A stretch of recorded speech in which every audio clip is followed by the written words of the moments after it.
नाज़रीन अवां ख़बर शेयर कंदा हलूं। मोरू मां रिपोर्ट करे भाई रिज़वान अली जुमाणी आबपाशी खाते जो रहड़ी डिवीज़न मोरू जे अल महरान यूनिवर्सिटी जे मज़दूरनि पारां मुश्ताक संग्रासी ऐं हबीबुल्लाह सोलंकी जे बिना जवाज़ गिरफ़्तारी ख़िलाफ़ इरीगेशन ऑफिसरनि खे ताला हणी एहतिजाज जो मुज़ाहिरो कयो वियो, जंहिंजी अॻवानी अल महरान यूनियन जे अॻवाननि अज़ीम कलोड़ो, सलीम मल्हा, गुलाम मुस्तफ़ा सोलंकी, आबिद शेख, सज्जाद मल्हा, मुर्तज़ा आलिमानी, सिकंदर दोंग ऐं ॿियनि मज़दूरनि गॾिजी कई। उन मौक़े ते अॻवाननि पारां मीडिया सां ॻाल्हाईंदे चयो आहे त कुझु ॾींहंनि खां असां AC गुलाम मुश्तबा धामरा, इंजीनियर इफ़्तिख़ार लांघा जे कयल करप्शन ख़िलाफ़ एहतिजाज ऐं तहरीक जो सिलसिलो जारी रखियो हो त अॼु राति देर सां इंजीनियर जी चुर्च ते सिविल ड्रेस में फुल थाणे जी पुलिस बिना जवाज़ अल महरान यूनियन जे जनरल सेक्रेटरी मुश्ताक संग्रासी ऐं हबीबुल्लाह सोलंकी जे घर मथां चढ़ाई कराए चादर ऐं चौदीवारी जो तक़दुस पामाल कंदे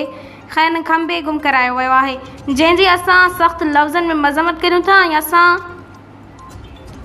घरू अज़ीज़ ज़ाउल हसन लंजार नेब FIA ऐं आला अदालतुनि समेत ॿियनि कानूननि जे इदारनि खां घुर करियूं था त आबपाशी खाते जी थियल करप्शन जी